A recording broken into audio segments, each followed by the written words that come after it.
definitions. I've got to go to the other side so you can see it. Definitions last time of solubility went through 7.1. We should have gone through 7.2. We should have talked about less than and soluble and the graph and the solution process with an anion, cation, and a hydrated. I believe we talked about the rules of thumb, how to make things dissolve faster.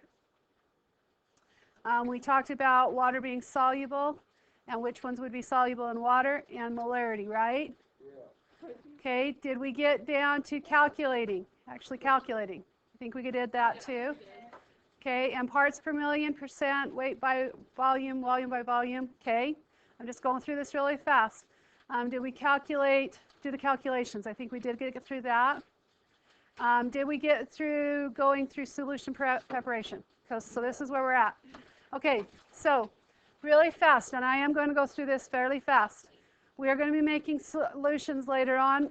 We're not going to make it up for this one, but this is what you need to do basically. You're weighing out, and I'm just going to go through here and just sort of talk about it. You weigh out what you need to put into 1 liter to dilute up to the volume. You usually put in about half of the volume that you need into a volumetric flask. Then you put in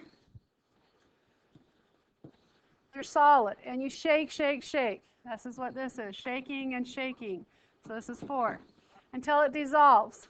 Then for the 5th one, you fill it up to the line so the bottom of the meniscus hits that line. Okay, that's how you make a solution. Okay, very fast, very easy. Okay, going on to the next one. So if I need to make up a solution, I need to make 250 milliliters of a 3.5 molar solution. Describe how I'd go about doing that. So it says describe. I don't really have to figure it out, but for the first step, I need to figure out grams.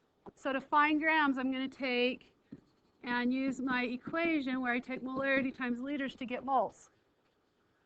Once I've got moles, I'm going to take moles and convert it into grams by using our factor label. Okay, really fast. It's just asking me to describe how I do that. So this is my first step. There's my second step. Then I would weigh out the grams.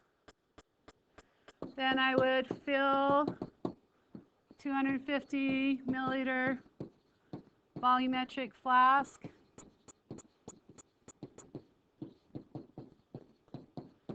Half full. Then I would add grams needed, or grams weighed out. Then I would swirl till dissolved.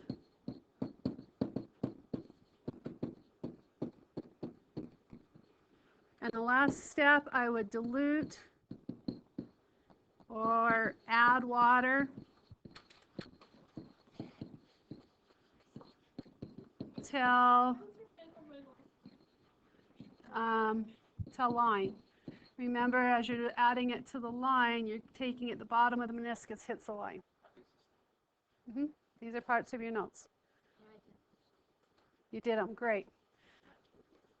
Okay, so next one, dilution equation.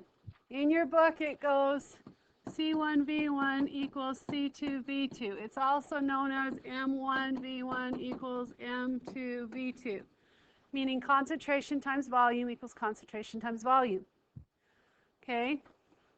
Now, when you're diluting strong acids, make sure you remember to add the acid to the water like an otter. Otherwise, it will splash back at you, and it's not a very pleasant experience.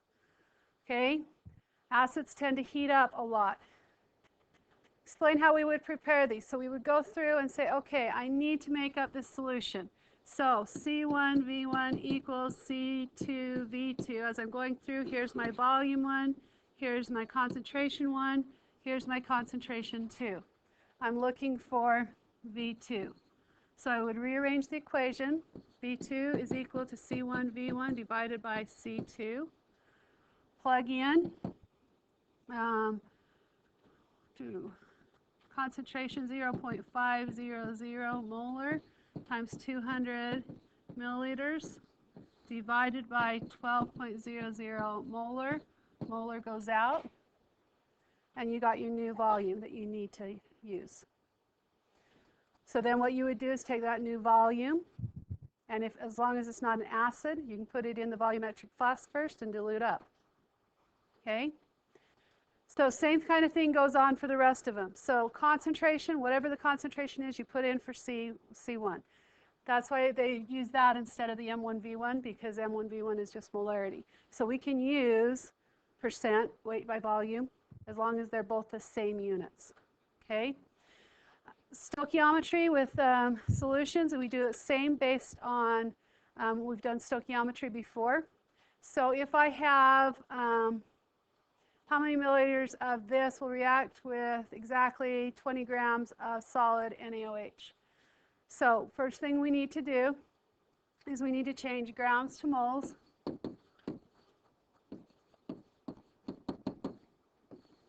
One mole NaOH, and we'd add up the grams of NaOH. Then we have moles. Now remember, here we're looking for milliliters, so our equation, molarity equals moles divided by liters, would rearrange, and we would end up with liters equals moles divided by molarity. So once we get this answer right here, we're going to divide it by 6.00 molarity. That will give us liters. Convert liters to milliliters, and you've got your answer. Okay, so it's just rearranging the equations.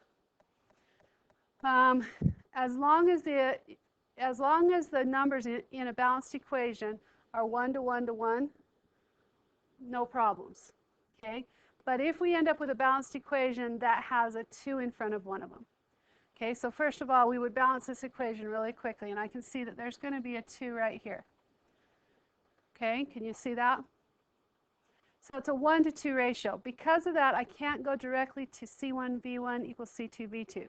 I have to stop at the mole, find out how many moles I've got, then go to the ratio 1 to 2, find out the new moles, and then I can find the new concentration. Okay, so for this one, we have essentially stomach acid is about this. Okay, an active ingredient found in a number of antacid is calcium carbonate, which is basically chalk. They used to suck on chalk instead of having antacids a long time ago to calm stomachs. Okay, how many grams of this is needed to react with this much of the acid? So first thing I need to do is find out how many moles of acid I have. So changing this to liters, I get 0.250 liters. Everybody okay with that? So divide it by 1,000. So then I would take, and 0.10 molar times 0.25 liters will give me moles of HCl. Then I've got to go to the balanced equation and say, okay, for every 2 moles of HCl, I need 1 mole of calcium carbonate. Moles of HCl would go out.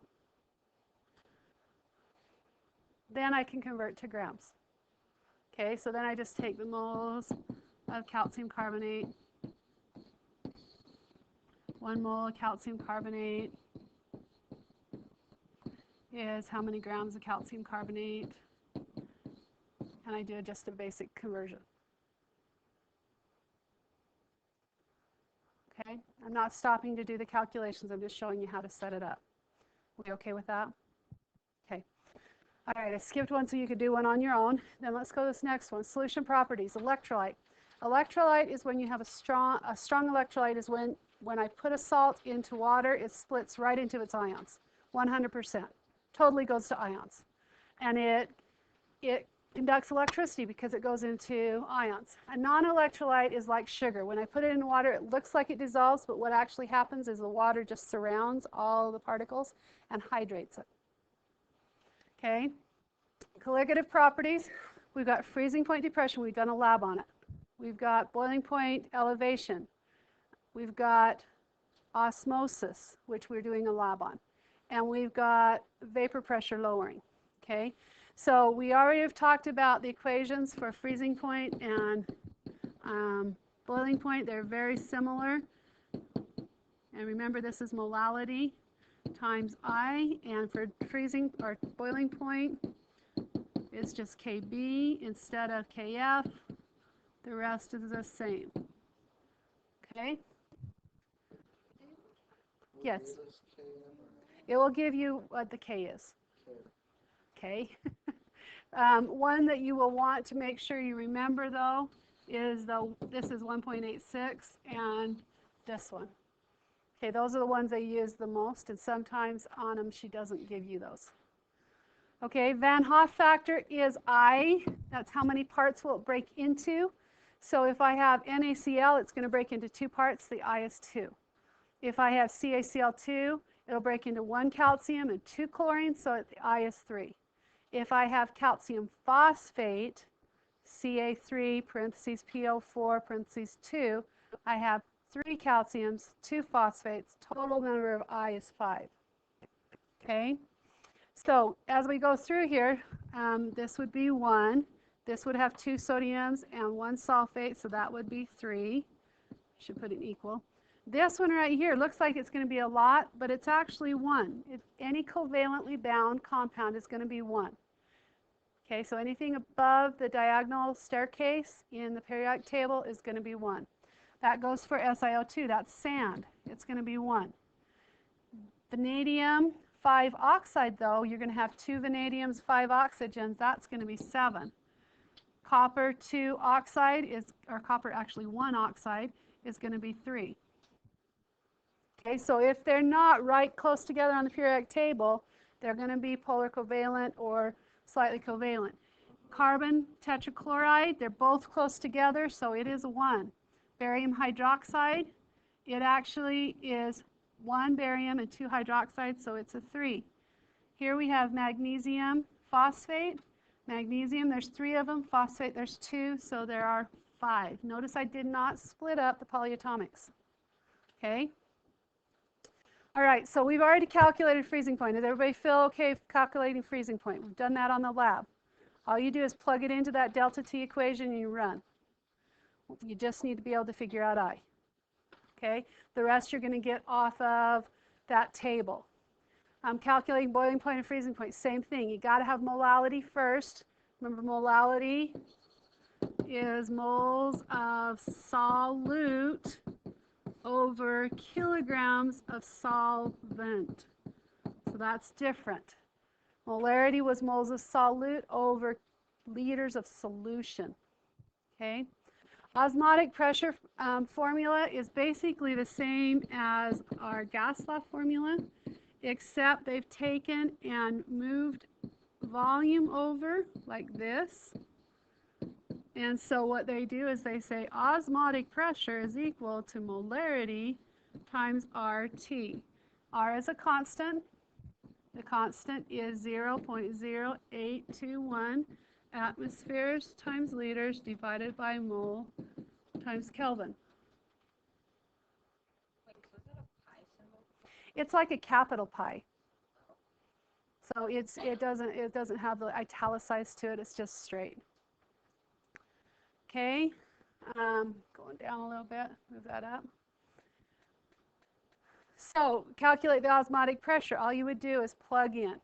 Okay, you've got your temperature. Temperature does need to be in Kelvin, so you need to add 273.15 to your Kelvin or to your temperature before you plug it in. So that's just a plug and chug for the next one for the examples.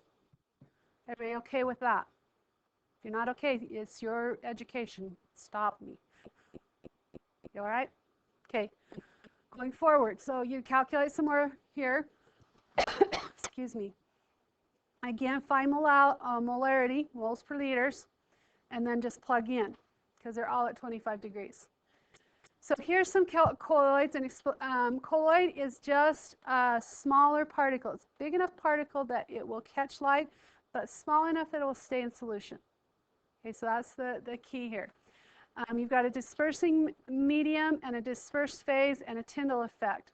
So over here you can sort of see from the chart, your chart probably looks a lot better than mine on your paper, and you can sort of see what things, what kind of examples you get, like milk is a liquid, we call it emulsion, and that example is a milk. So there's several different types of colloids. It's just basically definition there. Okay, I did that twice evidently. No, I just didn't press the right button. Okay, last page, really fast. Emulsifying agents are things that help it to stay in solution.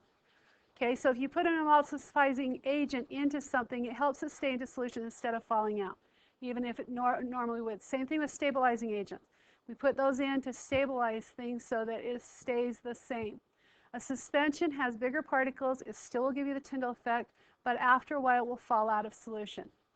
So dialysis is a kind of osmosis or treatment that we do. We use dialysizing membranes and dialysis. So we are actually doing this in lab, and you're going to go back and do some observations on that lab.